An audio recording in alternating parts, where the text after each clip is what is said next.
All right, y'all, Rickey Smiley Morning Show. Hey, listen, man, we got the one and only. Hey, I apologize. The internet is going in and out on us, due to coronavirus. People have to broadcast from different places, so we having some technical issues this morning. But I had to make sure that we get Ben Crump on to talk about everything that went on with the settlement with Breonna Taylor. Ben, good morning. Good morning, Rickey. So good to hear your voice, brother. Hey, good to hear your voice, man. Thank you for jumping on with us this morning. So y'all have a $12 million settlement, but we were having a little conversation about it this morning on the air. What comes with the $12 million as far as police reform?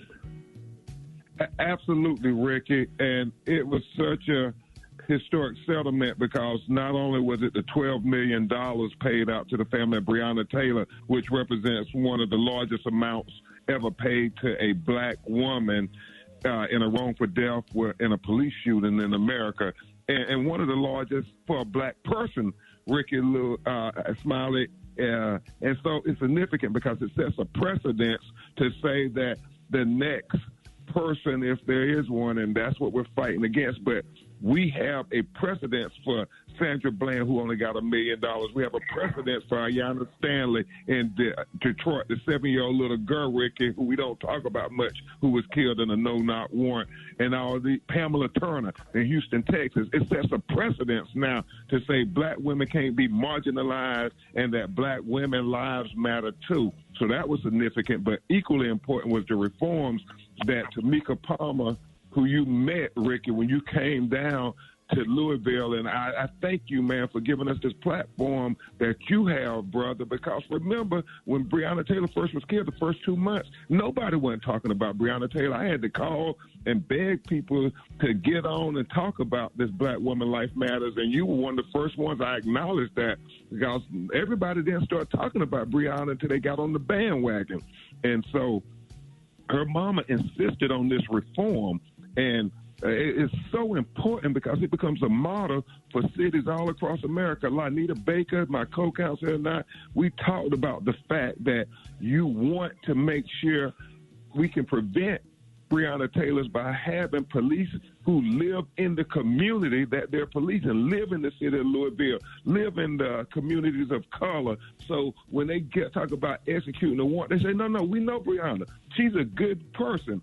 She's trying to do positive things. We're not going to do this. And so they have incentivized with this settlement, paying for police housing if you're going to stay in the community that you police in. Secondly, they have agreed to hire 12 social workers. So when they get these mental health calls, Rickey Smiley, that it's not just the police going on the 911 calls, it's also social workers who are used to dealing with mental health crisis, and they can de-escalate the situation versus a police officer shooting first and asking questions later. And then they agreed to hire a inspector general who is completely independent of the police department and independent of the state attorney. So every time a police officer get an allegation of excessive force or they kill somebody, you got an inspector general who doesn't have to answer to the police department, who is only talking to the mayor and the city council about this officer got 3 red flags. We need to get rid of them. Officer Hankerson, who we believe is the most culpable in Breonna Taylor case, Rickey, he had red flags everywhere. And if they would have got rid of him before, he would, have not been on the scene to shoot into that apartment, killing Breonna Taylor.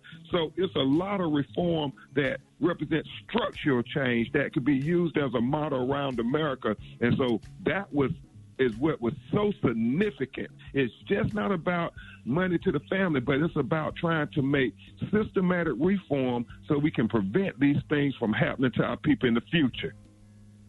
Yeah, Ben, and we can't forget that, they paid the family of Breonna Taylor $12 million, but when that black officer shot that white lady up in Minneapolis, Minnesota, she got $20 million, and the police officer was prosecuted and put in jail. And, and it seems like their life matter more than our lives. And you look at all of these white people that went out here and went up in these churches in different places and was arrested with weapons and all of the unarmed black people that was killed. So, it's a lot of fighting that still needs to be done and stuff. It's not, I'm not saying it towards you. It's not your fault. Congratulations on y'all and everything that y'all trying to do. And, to Tamika Mallory and everybody, and Black Lives Matter. But it's we got to start calling on protests with all of these college athletes, because, Eric Reed was correct when he said that the NFL was half-heartedly, making, giving the athletes a platform for this stuff. I really think the NBA is really making a strong statement. But if these athletes, especially at the University of Louisville and University of Kentucky with those big basketball programs, refuse to play and walk off, man, you'll see until those officers are arrested and convicted. You know what I'm saying? We still demand for those officers to be arrested. Yeah. Ben. Yeah. So, Frat, you getting deep now, Frat. You getting real deep because the athletes have a lot of power.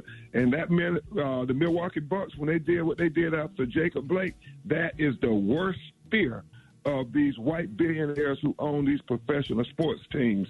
And Rickey, remember what we said in the press conference? Everybody, this was just the first step. This is what the city leadership did. We are still demanding that Daniel Cameron, the Kentucky Attorney General, who is a African American and he's a Republican, but he is the prosecutor. Prosecutors are the people who get to decide whether somebody's going to be arrested and charged for a crime. So we got to keep the pressure right on him. And then I know our Queen Tamika Mallory and Until Freedom and the other activists are leading a march on Thursday to keep the pressure on Daniel Cameron. So but this was significant because of the reform, but this battle ain't over for Breonna Taylor. We want full justice. Just like the white lady you spoke of in Minneapolis, her family got civil justice, which is what we do.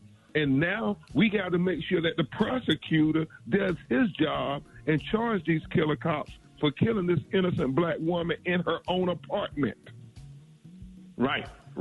Hey, Ben, if anybody wants to help you with the cause or whatever, how can you be reached? How can they support you and Tamika Mallory? Yeah, and that's thank you, because these young people are tremendous. I know Tamika Mallory is untilfreedom.com, and then with us, we've started this foundation called the International Justice for All Foundation, where I'm working with lawyers from Brazil, from Africa, from Paris, because they're killing black people everywhere in the world, and nobody's saying anything. So when we're blessed with the influence, Rickey, me and you always talk about it all the time, not on air, but we got to use our influence when it matters most. And so we are doing that. Ben, Fred, I got a real important question, Fred. Listen to this. Man, why don't all of y'all attorneys get together and bring a case before the United Nations against the United States of America? Oh, we're already doing it in George Floyd.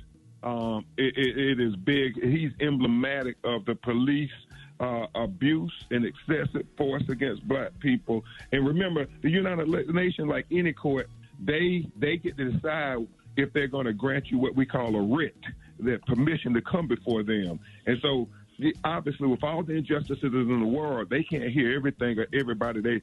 And so they pick and choose, just like the United States Supreme Court. And so we're going with George Floyd before the United Nations, which will be symbolic for all of those Black Lives Matter people that we talk about so often, Rickey, Smiley, and hopefully you would consider coming over to Geneva, Switzerland with us. We want to take a whole delegation like the great Paul Robeson and W.B. Du Bois did back in 1949. I want to try to see if we can take 1,000 influential Negroes over to the United Nations and talk about this legalized genocide of colored people that happens in the courtroom and outside the courtroom. Wow. Hey, Ben, we appreciate everything that you do, man. Everything. I mean, you're fighting every time I'm talking to you. You're always sitting on the plane or jumping on the plane, and, nobody wants to get on a plane and be flying like that, because when you fly that much, that's like riding the city transit, going back and forth to downtown. Ain't no luxury in sitting on no plane. first class has become coach when you fly a lot. And man, we appreciate every single thing that you're doing, and your fight, for the cause and the fight for civil rights, man. Hey, we love you and we appreciate you, man. And I'll reach out to Breonna Taylor's family, So, man, just keep doing what you're doing, man. Appreciate you, man. Love you too, Fred. All right, Fred. God bless. Rue. God bless you. All right, so more Rickey Smiley Morning Show coming up.